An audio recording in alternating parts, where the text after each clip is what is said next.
दोस्तों में ज़ुबैर अली। इजराइल और हमास के बीच जो युद्ध है वो पूरी तरह से जारी है और बड़े बड़े देश इसके बीच में अपना अपना बयान देते हुए नजर आ रहे हैं। वहीं पर कतर ने भी अब एक बहुत बड़ा बयान दे दिया है। जिस तरह से गाजा पर बमबारी की जा रही है, वहाँ के बेकसूर मुसलमानों को मारा जा रहा है, उसके बाद अब कतर ने भी बहुत बड़ा बयान दे दिया। वहीं पर अमेरिका के अंदर से भी राष्ट्रपति ने बहुत बड़ा बयान दे दिया। अमेरिका भी अब इसराइल के खिलाफ होता हुआ दोस्तों नजर आ रहा है। वहीं पर असदुद्दीन ओवैसी ने भी भरी सभा के अंदर फलस्तीन का समर्थन दिखाया। चंद सेकंड के अंदर आपके सामने सारी खबर रखूंगा। तुर्की के अंदर से भी ये खबर सामने निकल के आ रही है। वहीं पर हमास ने एक 85 साल की जो एक बुजुर्ग महिला थी उसको छोड़ा, और जब उस बुजुर्ग महिला का इंटरव्यू लिया गया कि हमास ने उस बुजुर्ग महिला के साथ क्या किया, तो उसको सुनने के बाद पूरी दुनिया पूरी तरह से दंग रह गई। तो चंद ही सेकंड के अंदर मैं आपके सामने सारी खबर रखूंगा। सबसे पहले हम रुख करते हैं कतर के जो तमीम बिन हमद अल थानी है, उन्होंने क्या कहा है। उन्होंने अपने ट्विटर पर एक ट्वीट करके कहा,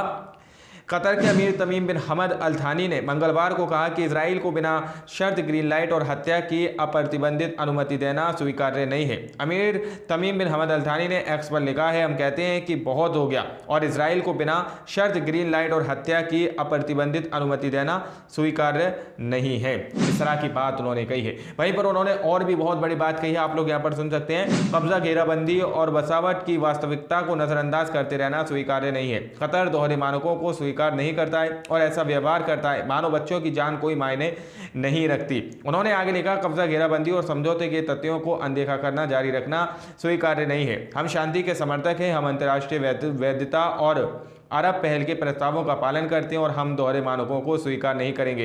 अमीर ने कहा कि गाजा में जो हो रहा है वह बहुत खतरनाक है, जिसमें सभी धार्मिक, सांसारिक मूल्य, रीति रिवाजों और कानूनों को रौंदना शामिल है। हमारे समय में पानी में कटौती, दवा और भोजन को रोकने को पूरे लोगों के खिलाफ हथियार के रूप में इस्तेमाल की अनुमति नहीं दी जानी चाहिए। इस्तेमाल करने की अनुमति नहीं दी जानी चाहिए, क्योंकि इजराइल ने जिस तरह से गाजा के अंदर लोगों का पानी पूरी तरह से बंद कर दिया है, जिस तरह से गाजा के लोगों की बिजली बंद कर दी है, वहाँ पर लाइट, पानी और खाना, भोजन नहीं पहुँच रहा है, इसके खिलाफ यहीं पर कतर ने एक्शन लिया है कि ये पूरी तरह से युद्ध के जो नियम हैं, जिस तरह से उनको पूरी तरह से अपने पैरों तले रोनता हुआ नजर आ रहा है इजराइल, और जो इंसानियत है उसको शर्मसार करता हुआ नजर आ रहा है। यहाँ पर हम आपको हर एक वीडियो में बताते हैं ये युद्ध नहीं है, बल्कि फलस्तीन के और गाजा के मुसलमानों का नरसंहार है। इस तरह से युद्ध में इन चीज़ों का यूज़ किया जा रहा है।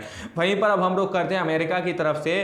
जो अमेरिका के पूर्व राष्ट्रपति हो, उन्होंने भी इजराइल को पूरी तरह से चेता दिया है। दोस्तों यहाँ पर लिखा है, गाजा में कोई भी एक्शन कर सकता है बैकफायर। हमास से युद्ध के बीच ओबामा ने इजराइल को चेताया है। दोस्तों ये ओबामा जो है ना, बराक ओबामा, इन्होंने, ये जो अमेरिका के पूर्व राष्ट्रपति हैं, इन्होंने क्या कहा है आप लोग सुन सकते हैं। हमास के युद्ध के बीच अमेरिका के पूर्व राष्ट्रपति बराक ओबामा ने इजराइल को चेतावनी दी है। ओबामा ने कहा कि गाजा के इजराइल की कुछ कार्रवाइयाँ जैसे खाने पानी में कटौती कई पीढ़ियों तक फलस्तीनियों के रवैये को सख्त कर सकता है। इस तरह की बात कही है कि इस युद्ध में अगर तुम खाना पानी रोक लोगे, उनका दाना पानी रोक लोगे, तो ये कई पीढ़ियां तक इस चीज़ को सख्त कर सकता है, उनके रवैयों को पूरी तरह से सख्त कर सकता है कई पीढ़ियों तक।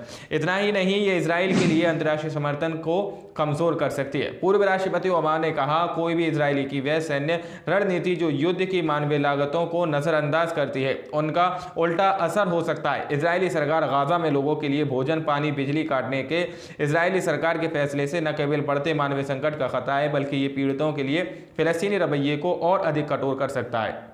इजराइल के लिए वैश्विक समर्थन को ख़त्म कर सकता है। इजराइल के दुश्मन इसका इस्तेमाल कर सकते हैं और क्षेत्र में शांति और स्थिरता हासिल करने के दीर्घकालिक प्रयासों को कमज़ोर कर सकता है। इस तरह की बात बराक ओबामा ने कही है, पूर्व राष्ट्रपति अमेरिका के।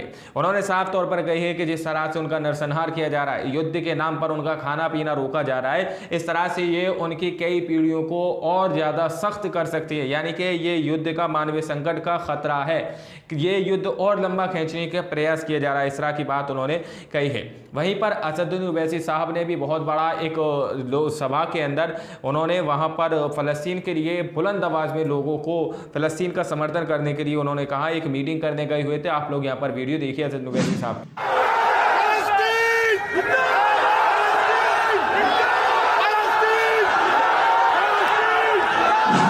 आप लोगों ने वीडियो देखा, ज़रूर वैसे साहब ने भी पूरी तरह से फ़लस्तीन का समर्थन करा है और सभी लोग वहाँ पर फ़लस्तीन का समर्थन करते हुए नज़र आ रहे हैं, क्योंकि फ़लस्तीन एक मजलूम है।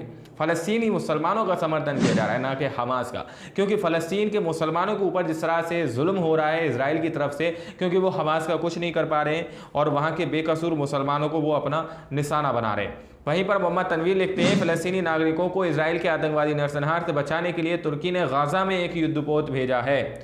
समझ सकते हैं आप लोग, ये खबर बहुत तेज़ी से सोशल मीडिया पर वायरल है कि तुर्की ने गाज़ा के अंदर अपना एक युद्धपोत उतार दिया है और बचाने के लिए गाज़ा में युद्धपोत भेज दिया है, इजराइल से बचाने के लिए, फ़लस्तीनी नागरिकों के लिए।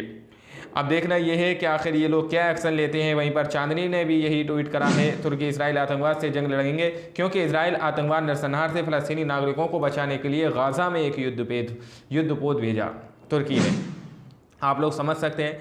वहीं पर एक 85 साल की बुज़ुर्ग महिला, आप लोग स्क्रीन पर इसका फ़ोटो देख सकते हैं। इस बुज़ुर्ग महिला को जब हमास ने छोड़ा, हमास ने इसको अपना बंदी बनाया हुआ था, लेकिन हमास ने इसको छोड़ा, तो इसके बाद जब इसका इंटरव्यू लिया गया कि आखिर हमास का इसके साथ क्या रवैया रहा, हमास ने इस बुज़ुर्ग महिला के साथ क्या किया, तो फिर इस बुजुर्ग महिला ने क्या जवाब दिया, आप लोग यहाँ पर सदफ आफरीन का पढ़ सकते हैं। हमास ने 85 साल की बुजुर्ग महिला को बंदी बनाया था। बुजुर्ग महिला घायल अवस्था में थी, तो हमास ने उनकी देखभाल के लिए डॉक्टर लगाया था और उनकी सुरक्षा के लिए गार्ड भी लगा रखा था। उन्हें किसी तरह का कोई नुकसान नहीं पहुँचाया गया। महिला खुद कह रही है, हमास के लड़ाकों ने मेरे साथ अच्छा सलूक किया, किसी भी तरह की कोई तकलीफ नहीं दी, इसलिए मैंने हमास के लड़कों के साथ आते वक्त हाथ भी मिलाया है। आप लोग समझ सकते हैं कि इन्होंने हाथ भी मिलाया है। जब हमास के जो लड़ाके हैं उन्होंने इनको गाज़ा के बॉर्डर पर इजराइल के जो सैनिक थे उनके हवाले किया, तो उस वक्त इस महिला ने वहाँ के जो लड़ाके थे हमास के, उनसे हाथ भी मिलाया। लेकिन एक तरफ इजराइल हमास के लड़ाकों को बदनाम करता है और ये कहता है कि वो मासूम बच्चों का सर कलम करते हैं, इस तरह की बात कहते हुए नजर आता है इजराइल। लेकिन उसकी सारी जो झूठी फेक न्यूज़ होती हैं, बार बार हम उनका पर्दाफाश करते हैं और आप लोगों को सच सामने लाकर दिखाते हैं। लेकिन इस बात से पूरी तरह से क्लियर हो जाता है कि जिस तरह से हमास के लड़ाकों के ऊपर, हमास की फोर्स के ऊपर जो एलिगेशन लगाए जाते हैं, जो इल्ज़ाम थोपने की कोशिश करता है इजराइल, बार बार वो कभी अस्पताल पर हमला करता है और उसका इल्ज़ाम जो है गाज़ा के अस्पताल पर हमला करता है, उसका इल्ज़ाम हमास पर थोप देता है कि हमास का जो मिसाइल है वो रास्ता भूल गया और वो अस्पताल पर गया। इस तरह के एलिगेशन लगा रहा है, लेकिन वो अपनी तरफ से ही अपने आप को बेकसूर होने का दावा कर रहा है, लेकिन वो इस तरह से बार बार कर रहा है, वहाँ के जो मजलूम मुसलमान हैं उनका नरसंहार कर रहा है। खैर, ये पूरी खबर थी, जिस तरह से इन लोगों ने जो एक्शन लिया है, रिएक्शन दिया है, आप लोग इसके बारे में क्या सोचते हैं, क्या समझते हैं, अपनी राय कमेंट सेक्शन में हमें ज़रूर दीजिएगा। मिलते अगली वीडियो में, जब तक के लिए अपना ख्याल रखिएगा।